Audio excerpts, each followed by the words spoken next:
So finally, we are here. We are here at your last revision phase of your CA final audit preparations.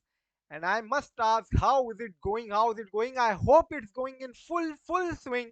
And to make it even better, we are here. I am here with last 1.5 day revision strategy.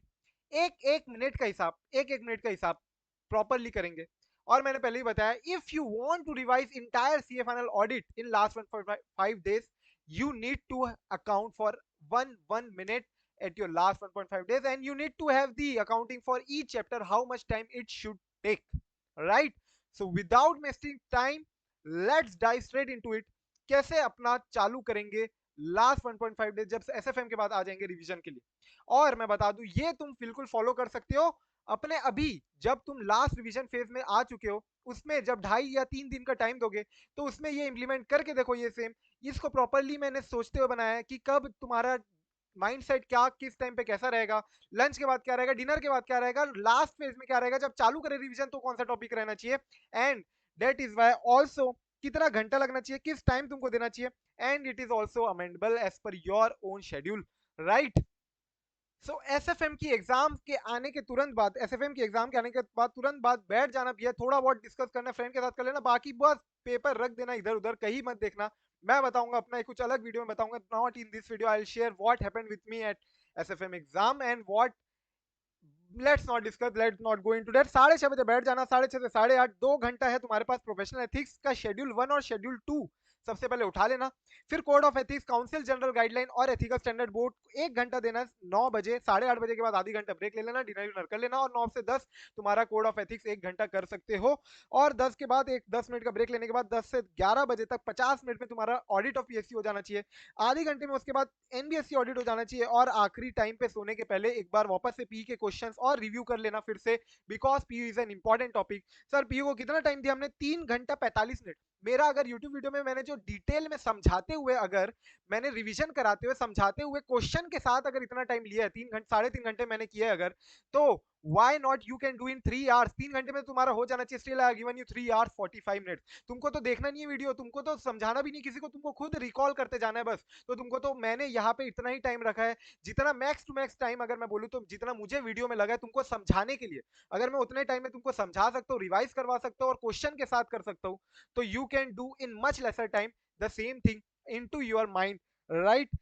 Then penultimate day आता है. Wake up at 6:30 AM max to max. उठ जाना भैया 6 साढ़े 6 बजे तक, और 7 बजे से फिर से चालू हो जाएंगे. 2 घंटा शुरू कर रगड़ के बोले तो एकदम प्रॉपरली फुल फोकस के साथ 2 घंटा बैंक ऑडिट करना है. अगेन 2 घंटे में सर हो जाएगा क्या? बिल्कुल. 2 घंटे में क्यों नहीं होगा भैया? 2 घंटे तो तुमको अभी देखोगे तो मैंने अगर समझाते हुए एक्सप्लेन करते हुए डिटेल में 2 घंटा लगाया बैंक ऑडिट, और एक भी टॉपिक नहीं छोड़ा. ऐसा नहीं कि मैंने कोई टॉपिक स्किप किया, एक एक लाइन एक एक टॉपिक वाइज चलते गए. तो अगर उसमें 2 घंटा लगा वीडियो में, तो तुमको तो और कम लगना चाहिए. Still I have given you 2 hours to recall, to be able to see the questions and everything. सब चीज देखते हुए तुम्हारा 2 घंटा में हो जाना चाहिए बिल्कुल फुल फोकस के साथ. याद रखना इंपॉर्टेंट चैप्टर होते हैं बैंक ऑडिट, जैसे कि 5 नंबर का क्वेश्चन आएगा और 1-2 एमसीक्यू भी आएगा. पक्का है मान के चलना, because it can B vouch. MCQ case booklet में इतने सारे एमसीक्यूज है बैंक ऑडिट के, इवन इंडिविजुअल एमसीक्यूज में एमसीक्यूज है, तो एमसीक्यू तो आना ही है. 5 नंबर का क्वेश्चन भी आना ही आना है बैंक ऑडिट से. So it's an important chapter. Do not try to leave that chapter. And then 15 minute का ब्रेकफास्ट वगैरह कुछ करके वापस से 9:15 से 10:50 तक अगेन 1.5 घंटा मैंने दिया पीयर रिव्यू क्वालिटी रिव्यू को. Again peer review quality review जब मैंने वीडियो में इतना कम टाइम में कर दिया, तो इतने कम टाइम में तुम्हारा हो ही जाना चाहिए. सीएफएस का 1 घंटे का वीडियो मैंने प्रॉपरली एक एक लाइन को रिवाइज करवाया अगर, तो अगेन फिर से मैं अब बार बार नहीं बोलूंगा, 1 घंटा इतना इनफ है तुम्हारे लिए. 11 बजे से 12 बजे तक तुम्हारा सीएफएस हो गया. लंच कर लो 30 मिनट में. उसके बाद तुम्हारा ये एक शेड्यूल फॉलो कर सकते हो जहां पे तुम लंच के बाद थोड़ा लाइट टॉपिक उठा लो, कंपनी ऑडिट, कारो, डिविडेंड वगैरह कर लिए, और आधी घंटे में तुम्हारा मिसलेनियस, नफरा, एलएलपी ऑडिट और आईसीएफआर वगैरह के टॉपिक को रिवाइज कर लिए. बीच में 15 मिनट मिलेगा तो 15 मिनट मैनेजमेंट ऑडिट उठा लेना, फटाक से एक बार गो थ्रू कर लेना, रिवाइज कर लेना. और मोस्ट इंपॉर्टेंटली अब 1 घंटा 15 मिनट 20 मिनट तुमको एलओडीआर को देना है, एकदम शांति से दिमाग लगाते हुए रिकॉल करते हुए. लिमिट को रिकॉल करना है, याद रखना, लिमिट को रीड नहीं करना है, लिमिट को रिकॉल करोगे. And then if you are not able to recall और if you are going in correct way, then you have to see the book. याद रखना, अगर रिकॉल करते टाइम तुमने देखते देखते अगर रिकॉल कर रहे हो तो हो सकता है तुम एग्जाम में गलत रिकॉल कर सकते हो या याद नहीं आएगा, राइट? फिर बीच में आधी घंटे फॉरेंसिक ऑडिट कर लिया, 20 मिनट ड्यू डिलिजेंस के लिए बहुत है, investigation 40 minutes and operation audit 20 minutes. 10 minute का ब्रेक लेने के बाद 6:30 बजे से तुमको चालू करना है 8:15 बजे तक 200 की सीरीज। और ऐसे 200 की सीरीज क्या क्या 45 मिनट्स ऑटोमेटेड। 6:30 से साढ़े सवा आठ रखा हूं मैंने, ये 45 मिनट्स नहीं होगा एक्चुअली, एक सेकेंड, ये 1 आवर 45 मिनट्स होगा। 1 आवर 45 मिनट्स में तुम्हारा ऐसे 200 की सीरीज प्रॉपरली पूरा अच्छे से रिवीजन हो जानी चाहिए। अच्छे से कैसे?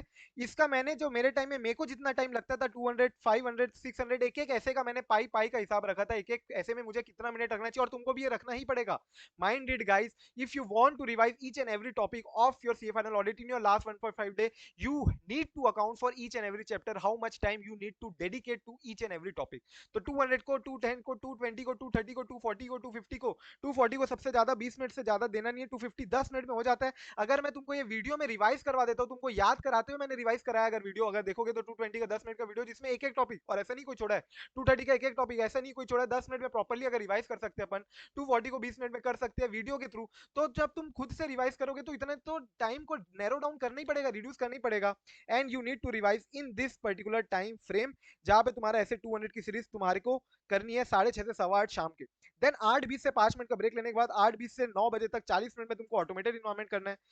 डिनर हो गया, उसके बाद तुम्हारा 9:30 से 12 तक 2.5 घंटे में 500 की सीरीज करनी है। और अगेन 500 की सीरीज में मुझे इतना टाइम लगा, अगर मैंने देखा तो काउंट डाउन करते हो तुमको लग रहा है 2 घंटा 5 मिनट 2 घंटा 10 मिनट, मैंने स्टिल 2.5 घंटा दिया तुमको। बीच में थोड़ा बहुत ब्रेक भी लोगे तो 2.5 घंटा मैंने दिया ऐसे 500 की सीरीज। कहीं भी मैंने ऐसा एकदम स्ट्रिक्ट टाइम नहीं रखा है, हालांकि तुमको स्ट्रिक्टनेस रखनी पड़ेगी। It is last 1.5 days of your revision, last time where you are going to study audit. उसके बाद क्या पता ये थ्योरेटिकल सब्जेक्ट कभी पढ़ना पड़े या ना पढ़ना पड़े। 8:20 PM से 9 बजे तक 9 बजे तक 40 मिनट में ऑटोमेटेड इन्वायरमेंट के बाद डिनर कर लिया। 9:30 से 12 तक 500 की सीरीज कर ली। 12 से 12:50 आखिरी का 50 मिनट में तुमको internal audit, management audit, operational audit अगर निपटा सकते हो तो ठीक है, नहीं तो मैंने ये कहीं कहीं 20-20 मिनट में ऑपरेशनल ऑडिट डाला है और 15 मिनट में मैनेजमेंट ऑडिट डाला है। अगर ये पॉसिबल वहां पे हो जाए तो ठीक है, नहीं तो यहाँ पे जरूर जरूर कर लेना, थोड़ा सा आखिरी में स्ट्रेच कर लेना आधा 15-20 मिनट। और भैया मैक्स टू मैक्स 12:30 तक सो जाना, 1 बजे तक सो जाना, सुबह फिर से उठना अपने को 6:30 बजे, और 7 बजे से लास्ट डे में चालू करना है फिर से। 1 घंटे में तुमको इंश्योरेंस ऑडिट करना है। मैंने अगर 2 घंटे में रिवाइज किया तो तुमको अब थोड़ा last exam day full focus होकर जैसे जैसे करते जाओगे ये तो सब चीजें याद रहती जाएगी। टैक्स ऑडिट को मैंने आखिरी डे इसलिए रखा है क्योंकि तुमको क्लॉज भी याद रखने पड़ेंगे, क्लॉज नंबर्स याद रखने होंगे। That is why I have kept it on the last day. 1.5 hour में आराम से रिवाइज हो सकता है अगर मैंने 2 घंटा वीडियो में लगाया प्रॉपर्ली एक्सप्लेन करते हुए। अगेन 1.5 आवर्स में properly tax audit clause number remember करते हुए प्रॉपर्ली याद कर लेना। 9:30 टू 10:30 में तुम्हारा 1 घंटे में चैप्टर 3 और ऐसे 315 को देना है तुमको, क्योंकि 5 नंबर पक्का पक्का आएगा चैप्टर 3 प्लस ऐसे 315 से। और 2 घंटे में तुम्हारा हो जाएगा 10:30 AM टू 12:30 AM में ऐसे 600 और 700 की सीरीज। और यहाँ हमारा पूरा पूरा सब्जेक्ट भी कवर हो जाएगा लास्ट 1.5 डे में। सो पहली 2 3 4 टिप इंपॉर्टेंट है, समझ लो। क्या? या थोड़ा अगर तुम्हारा शेड्यूल खुद का बना हुआ है, अगर तुम्हारा खुद का शेड्यूल बना हुआ है तो इसको फॉलो करने की जरूरत नहीं है। बिल्कुल तुम बस ये देख लेना कि ये जो टॉपिक वाइज जितना घंटा लग रहा है ये मैक्स टू मैक्स घंटा है, इससे ज्यादा तुमको कोशिश करने की ना लगे।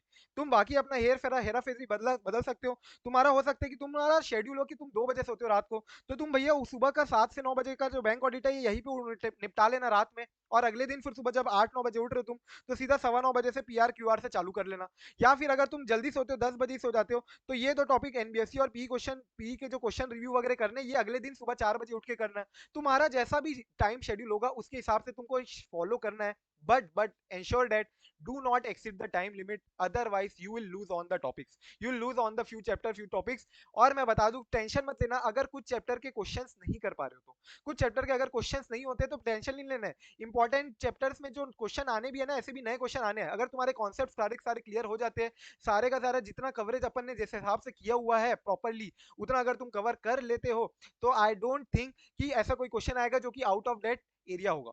तो क्वेश्चन जनरली रिपीट नहीं होने, अगर तो हाँ दैट बूस्ट योर कॉन्फिडेंस, अगर क्वेश्चन देख के जाते हो तो कोशिश करने की सारे के सारे क्वेश्चन के साथ करते जाओ। बट इन पर्टिकुलर केस कोई चैप्टर कुछ चैप्टर की नहीं कर पा रहे हो तो don't worry about that guys, of course it can be asked in that particular attempt as well. Next दूसरी इंपॉर्टेंट जो चीज मैं बता रहा था कि यही 1.5 डे स्ट्रेटजी को तुम अभी अपनी जो लास्ट रिवीजन साइकिल है उसमें इंप्लीमेंट जरूर जरूर करो। 2.5 डेज का जो अभी तुम्हारा, मैं सोच रहा हूँ कि तुमको 2.5 से ज्यादा दिन लगने नहीं चाहिए ऑडिट को रिवाइज करने में। अभी जो आखिरी टाइम जब तुम अभी रिवाइज कर रहे हो before your last 1.5 day final, जब एसएफएम को आने की बात करोगे, तो उसके बाद अभी जो रिवाइज करोगे अभी आखिरी के फेज में, जब भी तुमने ऑडिट को रखा होगा, आई थिंक बिफोर एफआर के पहले तुमने ऑडिट को रखा होगा, क्योंकि audit being a theoretical subject you should keep it before FR और बिफोर लॉ।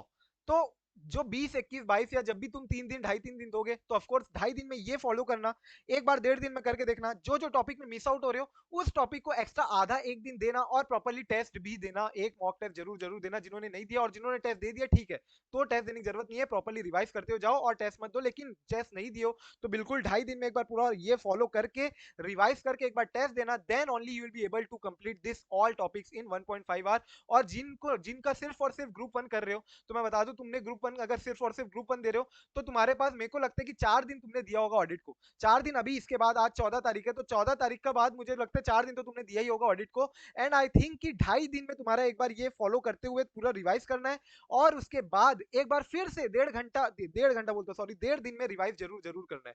मतलब ढाई दिन में एक बार रिवाइज करो, थोड़ा सा टेस्ट पेपर वगैरह चेक करो, रिव्यू करो, रिवाइज करो वापस से। एंड जब फिर से तुम दूसरा रिवाइज करोगे, तो उसके बीच में, उससे बेटर बीच में लॉ कर लो, और फिर से डेढ़ दिन में वापस से रिवाइज करके देखो, और see which topics you are missing out, कौन कौन से टॉपिक तुम मिस आउट कर रहे हो, जो तुम नहीं कवर कर पा रहे हो। And remember, you have to cover those topic as well during your last 1.5 day revision after coming for SFM exam. Important, SFM आने के बाद एग्जाम डिस्कशन नहीं करना है, कुछ टिप्स वगैरह एक और एक बार चेक कर लेते हैं।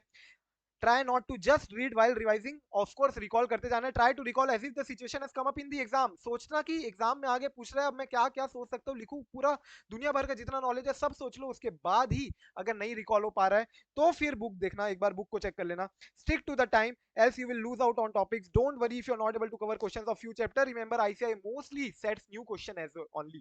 Stay away from distractions, like तुम्हारे न्यू मटेरियल, कोई नया मटेरियल दिख गया टेलीग्राम वगैरह से दूर रहो, गैजेट्स से पूरा पूरा दूर रखो, और do not discuss much your CFM SFM exam paper. और इसके बाद 12:30 बजे, दोपहर को 12:30 बजे के बाद तुम्हारा ऑलमोस्ट सिलेबस कंप्लीट हो जाएगा। तो लास्ट एक घंटा क्या करें, जनरली एक घंटा आखिरी में ट्रेवल टाइम और कुछ प्रिपरेशन वगैरह एग्जाम हॉल के लिए लग जाती है, इसलिए मैंने उसको इंक्लूड नहीं किया है। कुछ लोग बोलते हैं कि चिल करो, रिलैक्स करो, it's your exam day so you should chillax, but जिसको जैसा सूट करता है वैसा फॉलो करो भाई। मेरे को पर्सनली एग्जाम के टाइम के 15 मिनट पहले तक मैं पूरा पूरा पढ़ते ही रहता था। Even during travelling I use to read, I use to revise, I use to recall. जिसको जैसा सूट कर रहा है, ऐसा कोई जरूरी नहीं है कि तुमको चिल करना जरूरी, तुमको रिलैक्स करना जरूरी एग्जाम डे के पहले। Being audit being a theoretical paper, of course तुमको लास्ट 15 मिनट तक भी पढ़ना है, तो भी कोई दिक्कत की बात नहीं है। Don't think, don't pressurise yourself. हाँ, मैं क्या करता था मैं बता दूं, तो जनरली मैं आखिरी के एक घंटा एमटीपी देखता था इस अटेम्प्ट की, मतलब जिस अटेम्प्ट में मेरा एग्जाम है, और आरटीपी देखता था पिछले अटेम्प्ट की। एक क्वेश्चन हो सकता है इधर से मिल जाए तुमको, इसलिए इंपॉर्टेंट क्वेश्चन को डिटेल में देख लेना, और रेस्ट को भी ओवरव्यू एक बार कर लेना, क्योंकि छपा छपाया क्वेश्चन अगर मिल जाए तो बेस्ट हो जाएगा तुमको सबसे पहले अटेम्प्ट करने के लिए वो आंसर को। तो जनरली ऐसा मैंने देखा था, और मैं इसलिए हमेशा ये करके जाता था। पास्ट ईयर की आरटीपी और इस बार की एमटीपी, और हो सके तो पास्ट ईयर की भी एमटीपी एक बार जरूर जरूर से देख लेना। ये आखिरी एक घंटा कर सकते हो। And if you have already missed out on any of the topic, then you can cover in that last 1 hour also. अपन ने बीच में भी काफी इनफ टाइम रखा है, ब्रेक दिया हुआ है। And I hope you will be able to sail through this subject in your last 1.5 day। Complete revise करना, क्योंकि अगर नहीं रिवाइज करके जाओगे तो ऐसा नहीं है कि तुमको याद आ जाएगा। राइट दोस्तों, याद आने के लिए तुमको एक दिन पहले जरूर जरूर देखना होगा। So I will share this PDF on the Telegram channel, and you can refer the same, और इसको फॉलो करना तो फॉलो कर सकते हो। If you have your own revision schedule, then you should follow that, not this. And according to suit yourself, how do you go about during your last 1.5 day। Hope to see you in next video। like करो, subscribe करो, hit the bell icon, and I'll be coming out with more such videos, so stay tuned। bye bye।